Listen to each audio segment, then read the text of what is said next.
Hey guys, so today I'm going to be doing a review for you on the MAC Pro Longwear Concealer. It looks like this. I've had it for about a month now and I've used it every single day since I've owned it. So I think I'm prepared and well-rounded enough to tell you how I feel about it. I feel like people don't do reviews on MAC products a lot because they just think, oh, it's MAC, it's great, no one needs a review on it. But like, I had a really hard time trying to pick a concealer from MAC and I feel really awkward going in there and asking them for a sample of like every concealer they own. So I picked the Pro Longwear from what I had read online, and I really do like it. I have it in NW20, and I just realized my cat is sitting on the end of my bed right there. And it just looks really funny, sorry. So yeah, I have it in NW20, which is a little bit too dark for me, but NW15 is a little bit too light for me. Why does MAC hate me? They need like an NW15.5. So yeah. My plan in the long run is to just get both and mix them, but I figure because I want this to, because I've been breaking out lately, I think it's because my program I'm in for school right now is just really high stress, and that makes me break out, and then also, you know, the feminine times and stuff make me break out, and I'm more concerned about concealing blemishes in my under eye circles. So I got this. So yeah, NW20 doesn't matter what color it doesn't matter that it doesn't color match me. MAC hates me. They don't carry NW15 in like any foundations I like. I'm very angry at them for it. Yeah, this is spiteful right here. Okay, but regardless of my anger towards MAC's foundations and the fact that they have an NW15 concealer and not a foundation for Pro Longwear, what's the deal, MAC? I love this concealer, sorry. So the idea behind this concealer is that it's water resistant and it's supposed to last all day. Okay, like the pump, it comes with a pump. It looks like this. My pump is disgustingly messy.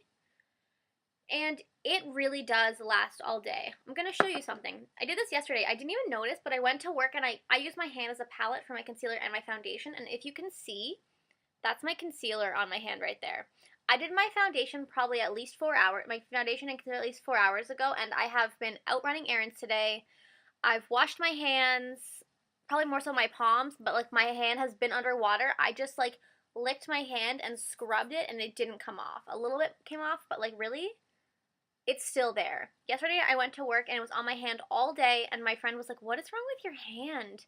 And I was like, oh, that's my concealer. I went to the bathroom and I washed my hands with her and she was like, why did it not come off? So like it's waterproof. They call it water resistant because like, I mean, obviously if you wash your face, it's gonna come off, but like it's pretty damn waterproof. I'm sure if I took soap and water and I really scrubbed it or I took makeup remover, it would come off, but like that's serious.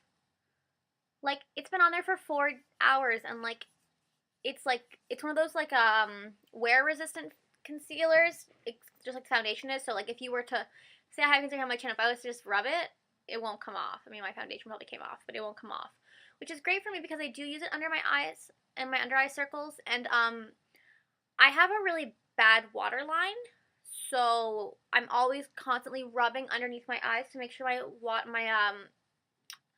black eyeliner and my waterline isn't running, and that's great for me because I need it to be wear resistant, touch resistant, because I wet my under eyes all the time. And it gives great coverage, like fantabulous coverage. It's just great. I mean, I'm just going to preface, oh, I can't really preface it, it's already talked about it, but I'm just going to say that I've never had a high-end concealer before, or really any high-end, like, face products, like no foundations, no concealers. I have a high-end, well, I guess primer, but whatever. No foundations, no high-end foundations. I use the Neutrogena Healthy Liquid Foundation, and today I'm wearing my Maybelline Dream Mousse Liquid Foundation. But I've never had a high-end concealer before, and like this is just blowing my mind. It honestly covers everything. Like I have a blemish right here. Can you see a little bit? I can see it in the mirror a little bit, but that's probably because I'm delusional. It covers everything, and my under eyes are like fantabulous. Like look at them. They're gorgeous. There's nothing, no wear and tear. I've only been wearing this for a few hours, but I have worn it like on like Wednesdays. I get up at 6 o'clock in the morning and I don't get home until 6:30, and then I continue to wear my foundation until probably, I don't take my makeup off until like 11:30 at night, so that's that. And it wears all day. It's a really great concealer, and I have dry skin, so I was concerned about this like settling in lines and stuff. I was concerned about this settling in lines and stuff, and it does. I mean, people say, I've read somewhere that someone's like, it doesn't settle lines ever. And I was like, hey, well, you're lying to yourself, first of all, because it does settle in lines. Just a little, though, like, not enough that you can see. Like, I have, like, lines under my eyes, just, like, one kind of, like, little tiny bag. And, like, it settles in the lines a little bit, but, like, nothing nearly as noticeable as, like, other concealers where they actually clump in the line. Like, it's just, like, a line of concealer in your under eye circle. No, it's not like that at all. Where was I going with that?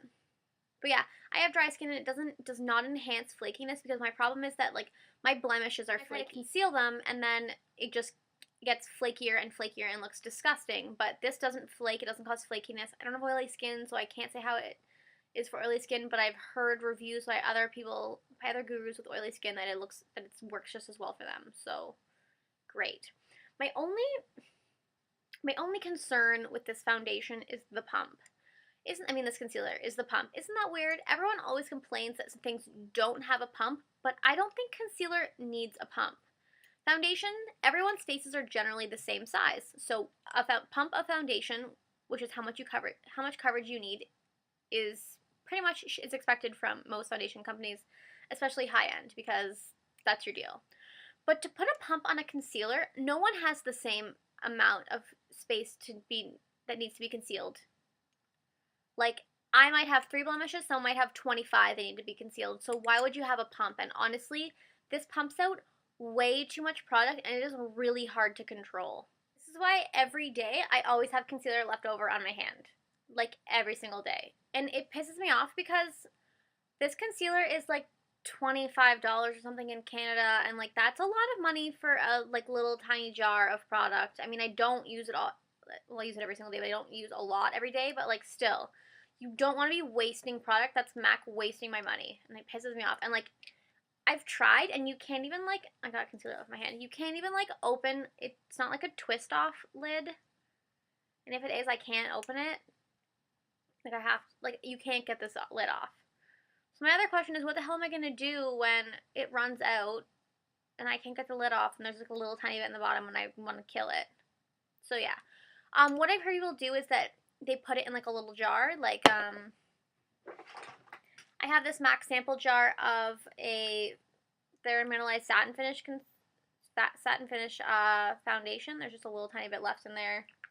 I don't really like it, so I'm not, well actually, I do like it. They only have an NC15, not NW15. Fucking MAC.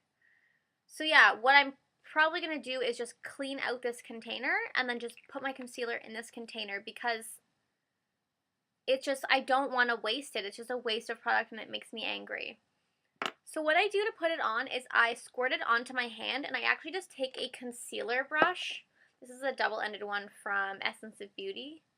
I take a concealer brush, and I don't actually use the concealer brush to blend it, but I use it to apply it because you really do not need a lot of product for this. Like, you just put a little dot on your face, and it's enough to conceal. So I put the little dot here, and then I'll just take my finger and I'll blend it out just to make sure the end is blended, especially because in some areas it doesn't match my color as well. So yeah, that's what I do. I just blend it. I put a little tiny dot, and then I blend it out, and then if I need more coverage after, I kind of do my whole face, let it dry for a second, and then I go back and see what needs a little bit more coverage. Like some of my redder areas, like around my nose, and especially like right now I have like a big red spot underneath my nose. It's gross. But yeah. Although the packaging for this sucks, which is one of the complaints about most products, the fact that it's a great product kind of makes up for it. You can, like I said, just depot it and put it in like a little sample jar and just use it, just dip your concealer brush in there and use it out of there. It'll work just as well. It'll work probably better than in the pump because the pump sucks. But yeah, overall, this is a great why do I keep calling it a foundation? This is a great concealer, and it really does conceal everything. I use it for under my eyes and for my blemishes, and it works for both, so it's perfect. So yeah, I give the MAC Pro Longwear Concealer a thumbs up. Yeah, I just did that. How lame am I? So thanks for watching, guys, and I will have some more videos for you soon. Bye.